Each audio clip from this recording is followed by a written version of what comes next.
வாழ்க்கையில 1000 பிரச்சனைகள் போய் கொண்டு இருக்கலாம். ஆனால் அதில் எல்லாத்திலும் நாம் இயேசு கிறிஸ்துவோடு இணைந்து இருக்கிறோமா என்கிறது தான் ரொம்ப முக்கியம். ஹல்லேலூயா. நம்ம மனசு அவர் கூட இருக்க வேண்டும். ஹல்லேலூயா. கிறிஸ்துவில் இருந்து சிந்தனையே உங்களிலும் இருக்க கடவுது என்று பவுல் சொல்லுகிறார். ஹல்லேலூயா. நம்ம முதல் கற்பனை பார்த்தீங்க அப்படின்னா, உன் ஆத்மா முழு ஆத்மாவோடும் முழு மனதோடும் முழு பலத்தோடும் முழு இருதயத்தோடும் அவரில் அன்பு கூறுவாயாக என்பதுதான். ஹல்லேலூயா.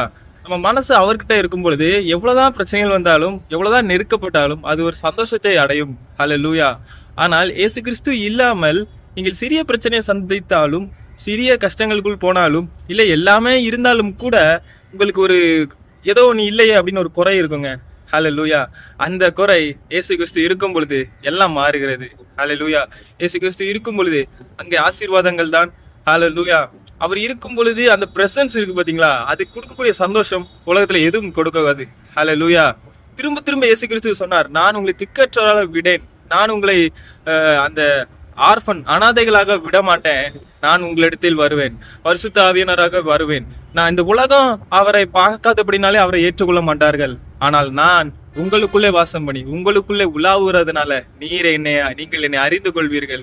பிதா என்னை அறிந்திருக்கிறது போலவும் நான் அவரை அறிந்திருக்கிறது போலவும் நான் உங்களை அறிந்திருக்கிறேன், உங்களால் அறியப்பட்டும் இருக்கிறேன். ஹல்லேலூயா. அதனால நீங்க சந்தோஷமா இருங்க, நான் உங்களை வழி நடத்துறேன், நான் உங்க மெய்ப்பனா இருக்கிறேன், எதை குறித்தும் கவலைப்படாதீங்க என்று அவர் சொல்கிறார். ஹல்லேலூயா. அதனால நம்ம மனசு அவர்கிட்ட கொடுத்துட்டோம்னா அது மனமகிழ்ச்சியை தரும். அந்த மனமகிழ்ச்சி யாராலும் எடுக்க முடியாது, உலகத்துல யாரும் கொடுக்கவும் முடியாது. அவரே நம் மனமகிழ்ச்சி. கர்த்தர் தாமே உங்களை ஆசீர்வதிப்பாராக.